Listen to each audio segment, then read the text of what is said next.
Ada 3 rukun yang harus dipenuhi sehingga seseorang itu dikatakan dia itu orang yang bersyukur. Rukun yang pertama kaitannya dengan hati, yaitu adanya al-i'tiraf, pengakuan dalam hati kita bahwasanya kenikmatan itu memang datangnya dari Allah. Harus kita akui. Bisa saja kenikmatan itu datang dari Allah Subhanahu wa taala melalui bos kita, melalui konsumen kita, melalui obat yang kita konsumsi, melalui herbal yang kita konsumsi, melalui upaya-upaya medis yang lain. Tapi kita meyakini semua yang memberikan kenikmatan itu Allah.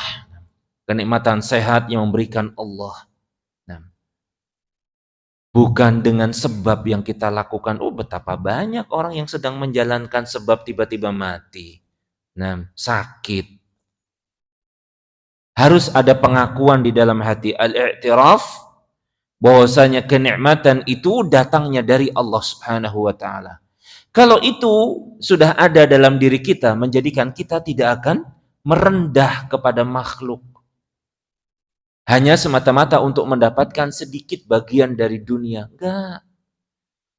Kalau kita sudah meyakini itu, kita tidak akan meninggalkan kewajiban perintah Allah dan tidak akan menerjang larangan Allah ketika kita menempuh sebab agar kita mendapatkan kenikmatan. Apa sih tujuan olahraga? Oh, supaya sehat. Siapa yang memberikan nikmat kesehatan? Allah. Apa iya? Kemudian olahraga datang waktu sholat bablas. Berarti belum ada pengakuan bahwasanya yang memberikan nikmat kesehatan adalah Allah. Bukan dengan larinya kita, bukan dengan jalan-jalannya kita, sepedanya kita, main bolanya kita, dan lain sebagainya. I'tiraf. Itu rukun yang pertama. Kemudian yang kedua adalah at-tahadduts. Bersyukur dengan menggunakan lisan. Memuji kepada Allah Subhanahu wa taala. Alhamdulillah misalnya. Alhamdulillah diberikan nikmat bisa makan tengkleng, bisa makan gulai, bisa makan tempe misalnya. Alhamdulillah.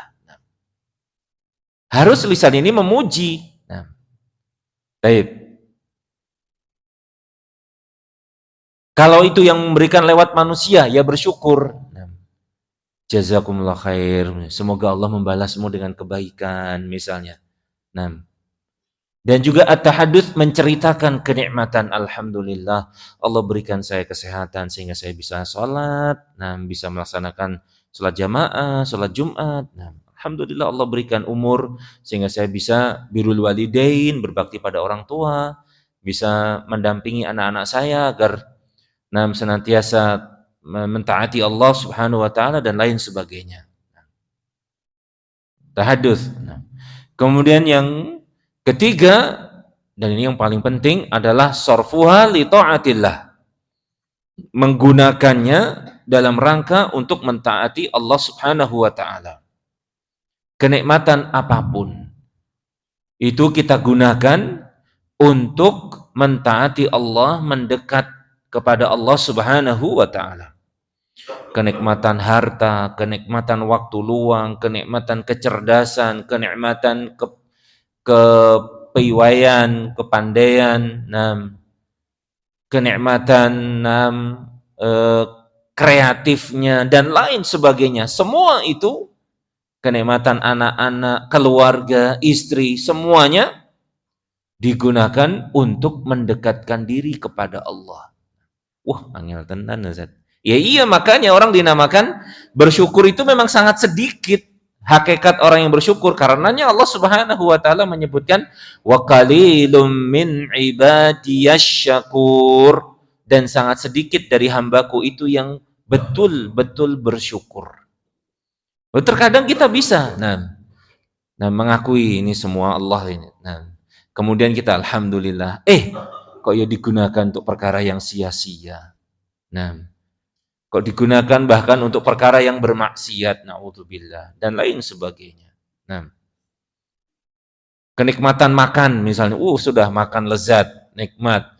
Alhamdulillah. Lihat setelahnya apa itu? Nah, nyalain apalah itulah. Nah, dia gunakan itu bukan untuk mentaati Allah. Nah, Allahu Akbar, Allah.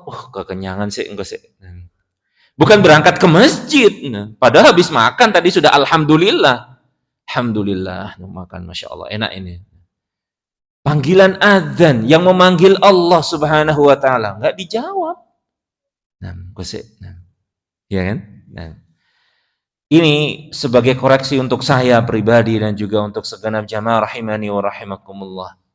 Bahwasanya itulah seseorang dikatakan sebagai seorang hamba yang bersyukur. Nah, apabila terpenuhi 3 rukun tersebut.